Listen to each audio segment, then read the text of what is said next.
Okay, good morning and welcome back to another video.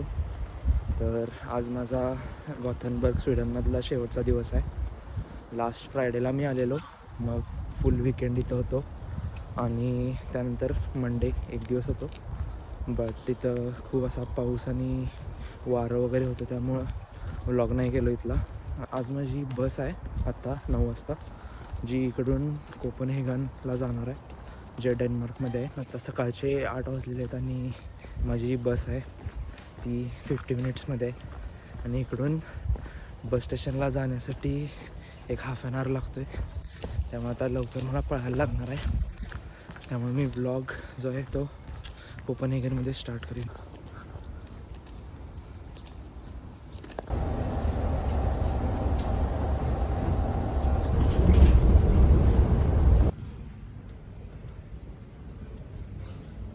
आता गॉथनबर्गच्या बस स्टेशनला आहे आणि माझी बस आहे ती 173 वाली आहे, जी अजून एक 10-15 मिनटात येईल. यांचं बस स्टेशनचे जे डिझाईन आहे ते कसलं भारी आहे आणि इथली एक कॉन्सेप्ट मला आवडली. इथे एक डोअर आहे, ते ज्यावेळी बस इथं येणार त्याचवेळी ते ओपन होतं आहे, कारण प्लॅटफॉर्मवर गर्दी होऊ नये म्हणून त्यांनी हे डिझाईन केलं असावं. पण एकदम भारी वाटलं बघून, कारण पहिल्यांदाच बघितलं असलं डिझाईन. 4 तासानंतर मी कोपनहेगनमध्ये पोचलेलो आहे आणि इथं पण थोडा पाऊस चालू आहे, तर जास्त भिजायच्या आधी लवकर हॉस्टेलवर जातो.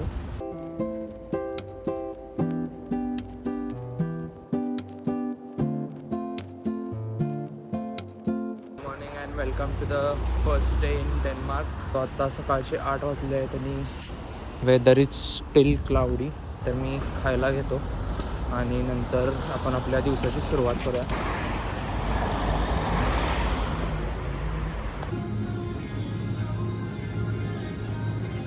डेन्मार्क ही जी कंट्री आहे ती स्वीडनच्या साऊथ साईडला आणि जर्मनीच्या नॉर्थ साईडला आहे.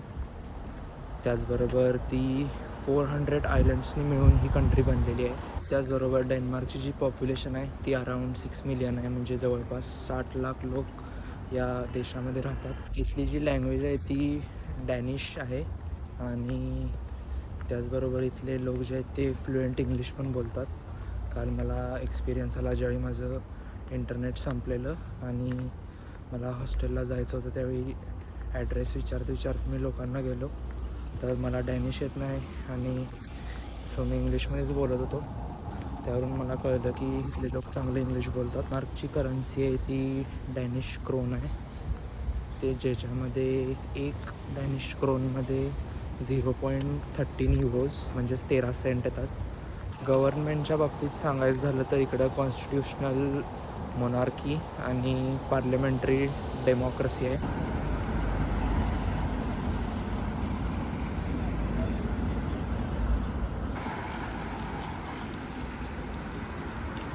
Talking about culture and society, इथले लोक इक्वॅलिटी परत वर्क लाईफ बॅलन्सला भरपूर महत्त्व देतात. According to United Nations report, Danish people जे आहेत ते वर्ल्डमधले हॅपिएस्ट लोकांमध्ये येतात. पण इथल्या गोष्टींच्या प्राइजेस बघून आपला हॅपीनेस मात्र नक्कीच जाऊ शकतो आहे. इवन नॉर्मल ग्रोसरीज पण मला भरपूर एक्सपेन्सिव्ह वाटल्या, पण साहजिक आहे, आपण स्कॅन्डिनेवियन कंट्रीजमध्ये आहे म्हटल्यावर हे एक्सपेक्ट करू शकतो आहे. डिझाईन, आर्किटेक्चर आणि सायकलिंग इथल्या सोसायटीचा इंटिग्रल पार्ट आहे. हे बघा, हे आर्किटेक्चर आणि सायकलिंग. केवढे लोक सकाळी ऑफिसला जाताना सायकलिंग वगैरे करताना दिसालेत. ग्रीन एनर्जी, फार्मास्युटिकल्स, शिपिंग, त्याचबरोबर डिझाईन आणि आर्किटेक्चर इथल्या मेजर इंडस्ट्रीज आहेत.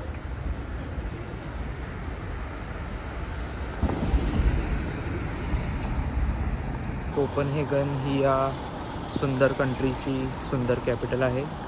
तर कोपनहेगनबद्दल मी तुम्हाला सांगेनच, कारण आपण आता पहिल्या डेस्टिनेशनला पोचलेलो आहे, जे आहे ही लायब्ररी.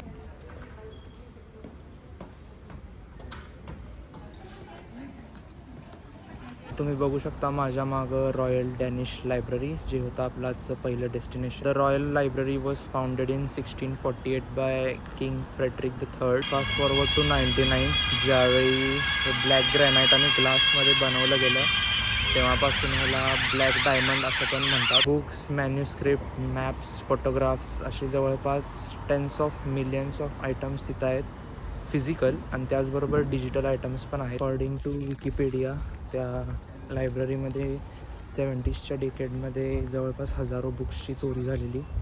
थोड्या सापडल्या, थोड्या नाहीत. पण एनिवेज आपल्याला इथं पण जायचं आहे. ते डॅनिश आर्किटेक्चर सेंटर आहे, बट ते ओपन व्हायला अजून थोडा वेळ आहे.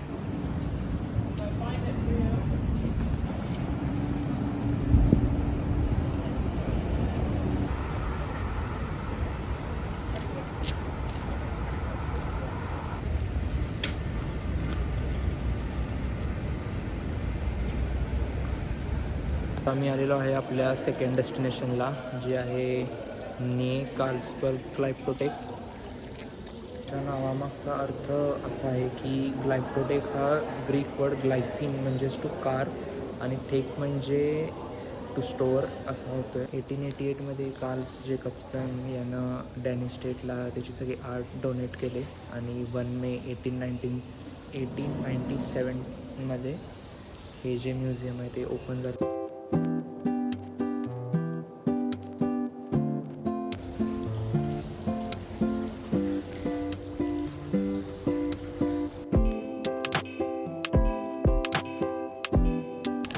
पहिला जो सेक्शन आहे तो इजिप्शियन आर्ट्सचा सेक्शन आहे.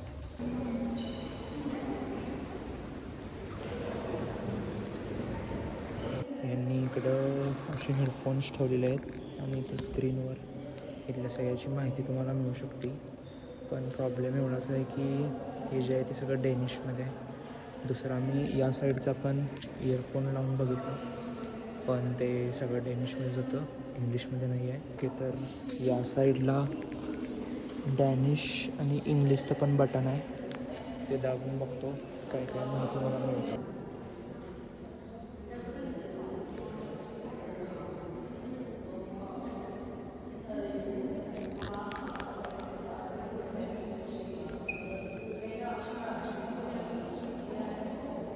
ते जे ऑडिओ आणि व्हिडिओ होता त्यामध्ये ह्याची या स्टोनची माहिती दिलेली आहे.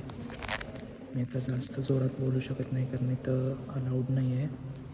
तर हे जे स्टोन आहे लाईमस्टोनमध्ये कार्व केलेलं आणि हे जवळपास 3000 इयर्स पूर्वीचं आहे.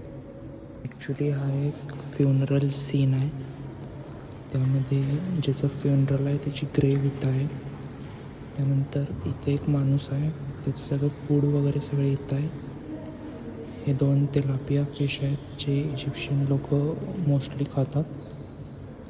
त्यानंतर इकडं जे आहे ते त्या ज्याची डेथ झाली आहे त्याचे रिलेटिव्स आहेत, ते रडालेत वगैरे असं त्यांनी दाखवले.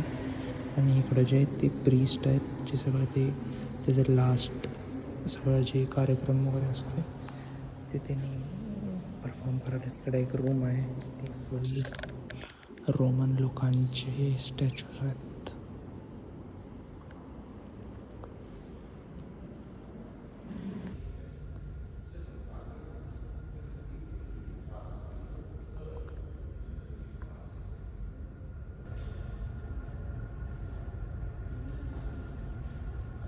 आम्ही डेन्मार्कच्या एका वन ऑफ द इम्पॉर्टंट बिल्डिंगच्या समोर उभा आहे आणि ती बिल्डिंग आहे तेच क्रिश्चियन्सबर्ग पॅलेस. क्रिश्चियन्सबर्ग पॅलेस हे इम्पॉर्टंट यासाठी आहे कारण इकडे डेन्मार्कचं पार्लमेंट आहे, PM चं ऑफिस आहे, तसंच बाकीचे जे मिनिस्टर आहेत त्यांचं पण ऑफिस आहे आणि त्याबरोबर जे डेन्मार्कचं सुप्रीम कोर्ट आहे ते पण याच पॅलेसमध्ये. अराउंड 1167मध्ये एका बिशपनं इथं कॅसल बांधलेलं, म्हणजे हे नव्हतं पण वेगळं होतं कारण 1700मध्ये इथल्या किंगनं ऑर्डर देऊन ते आधीचं जे कॅसल होतं ते डिमॉलिश केलं आणि त्यावेळी इथं हे क्रिश्चियन्सबर्ग पॅलेस त्यानं बांधलेलं.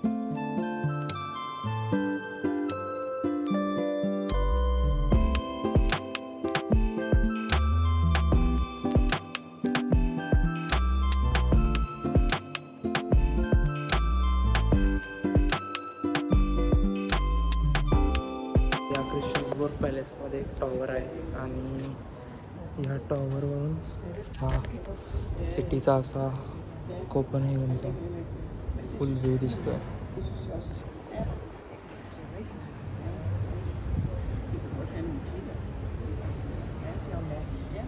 सकाळी या पॅलेसमध्ये एंटर होताना मी या साईडूनच आलेलो आणि त्याचबरोबर तुम्ही इकडून या टॉवरवरून तुम्हाला पॅनोरमिक व्ह्यू मिळतो आहे कोपनहेगनचा. तर इकडे तुम्ही वेगवेगळ्या प्रकारचे आर्किटेक्चर पण बघू शकताय, जसं की हे एकदम मिडिवल टाईम्सचं झालं, त्यानंतर हे मॉडर्न आणि या साईडला हे जे हॉटेल आहे ते एकदम एस्थेटिक आर्किटेक्चरमध्ये त्यांनी बनवलेलं आहे. चन्सबॉर्ग पॅलेस नंतर मी जाणार आहे आता डॅनिश वॉर म्युझियमला, जे इकडून खूप जवळच आहे. म्युझियममध्ये जवळजवळ 500 वर्षाची डेनिश हिस्ट्री त्यांनी तिथं ठेवलेली आहे. मध्ये त्यांचं जे स्वीडन, जर्मनी, इंग्लंड यांच्याबरोबर जे वॉर झालेलं त्याच्याशी रिलेटेड त्यांनी सगळं साहित्य तिथं ठेवलेलं आहे.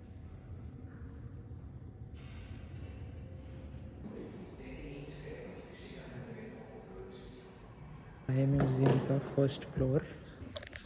हे म्युझियम इथनं स्टार्ट होऊन तिकडंपर्यंत आणि परत इकडंपर्यंत आहे.